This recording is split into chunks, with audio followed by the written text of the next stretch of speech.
Hey, it's Jordan with Status Coup. Marjorie Taylor Greene, who some on the left were propping up this week for out-lefting progressives on not sending more money to Ukraine, which I happen to agree we shouldn't be sending more money to Ukraine to continue a proxy war.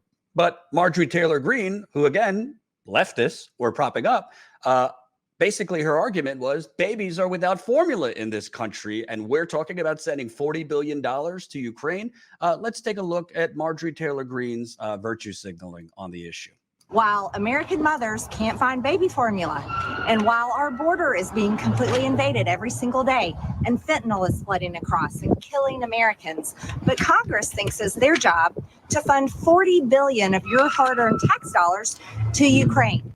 Well, sounds good. I'm fighting for the babies in America, not Lockheed Martin, Raytheon, and the military-industrial complex to grease their skids off of war in Ukraine. Hey, sounds pretty populist to me, right? Well, unfortunately, I guess Marjorie Taylor Greene lost her concern about the starving babies. These 9 Republicans voted against expanding access to baby formula.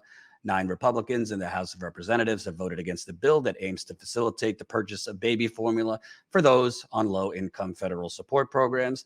The Access to Baby Formula Act, also known as H.R. 7791, would allow low-income women to buy more baby formula through the federal Women, Infant, and Children program.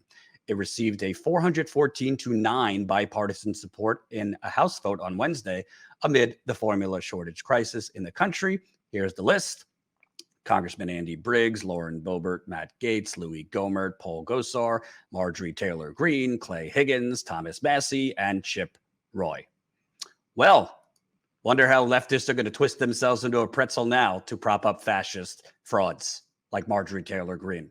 I'm sure the videos will come, the correction videos, after propping up Marjorie Taylor Greene for out-lefting progressives.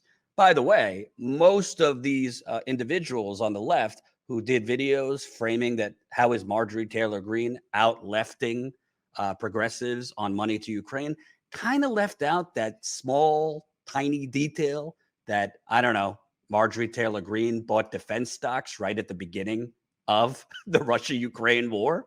Here you go. Marjorie Taylor Greene bought defense stock day before slamming, quote, profitable war.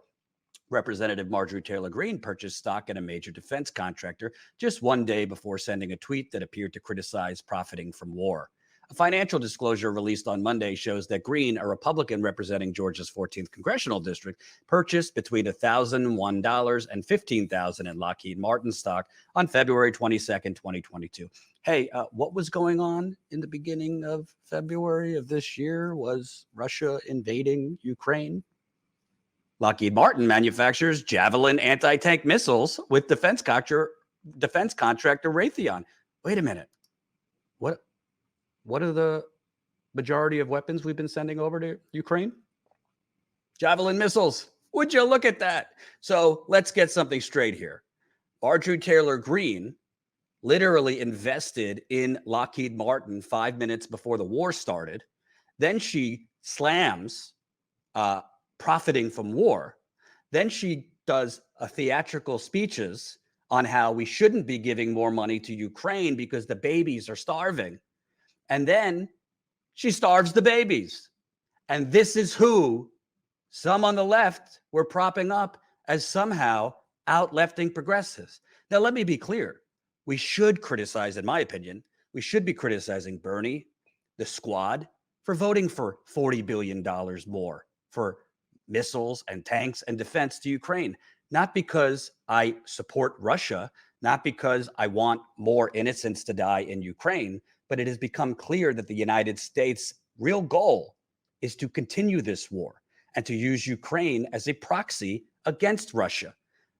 President Zelensky in Ukraine several weeks ago actually called out Biden, saying, he told Reuters, I want to see the United States doing more to try and usher in a diplomatic resolution.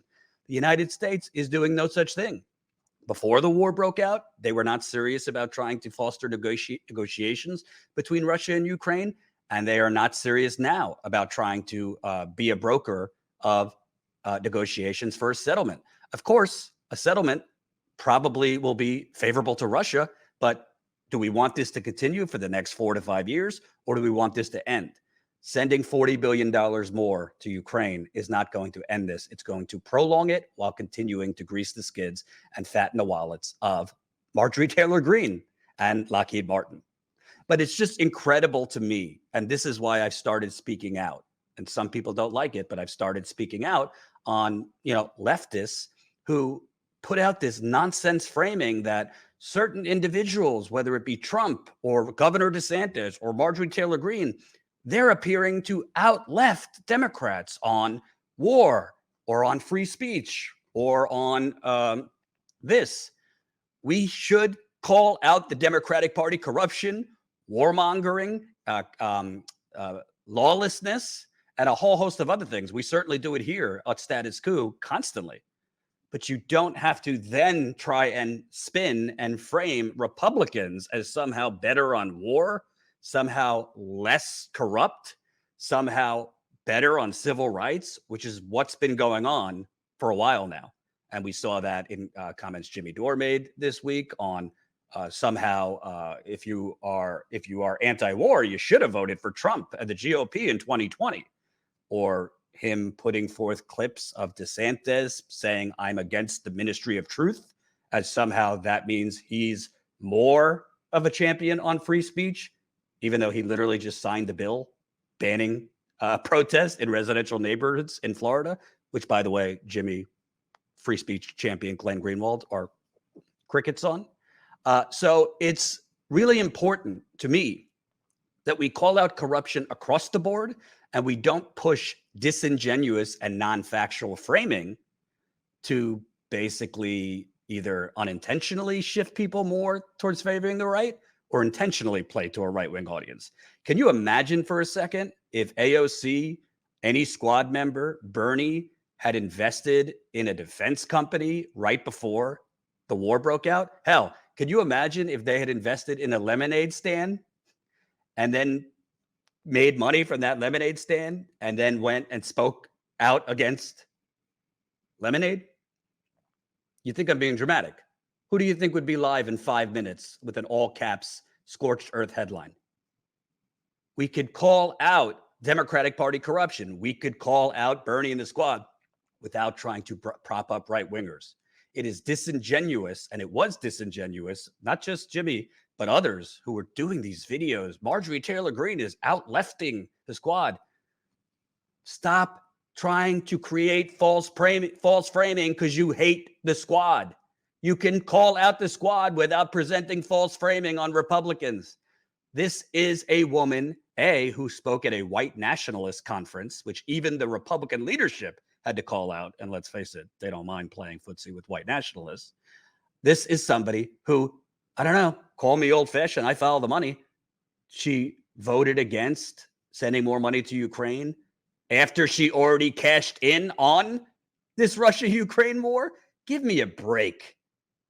We call out the squad and progressives for theater, but then you have people propping up Marjorie Taylor Greene for voting against more money to Ukraine, which, by the way, she knew that was going to pass and the money was going to go to Ukraine after she already profited off this war. I'm sorry, I call bullshit. I don't care if worshipers of certain journalists or YouTube hosts don't like it. I'm going to call out corruption, hypocrisy across the board. Marjorie Taylor Greene, Trump, DeSantis, and the Democrats. I'm not going to, only focus on Democratic Party warmongering and corruption and then pretend, oh, the Democrats are so bad, the Republicans might be a little better on war. Yeah, the Republicans are better in war, Iraq, Afghanistan. They've been chomping at the bit to go to war with Iran since we've all been alive. Anyway, Marjorie Taylor Greene, is she responsible for the formula shortage? No. Did she just vote against making it better and giving access to low income, in many cases, women of color, mothers who cannot feed their babies right now? You better believe she did. Bravo to those leftists who propped her up. Thanks for watching, and make sure to tune in to Status Coup's daily live stream Monday through Thursday at 5 o'clock Eastern Time and Fridays at 4 o'clock Eastern Time.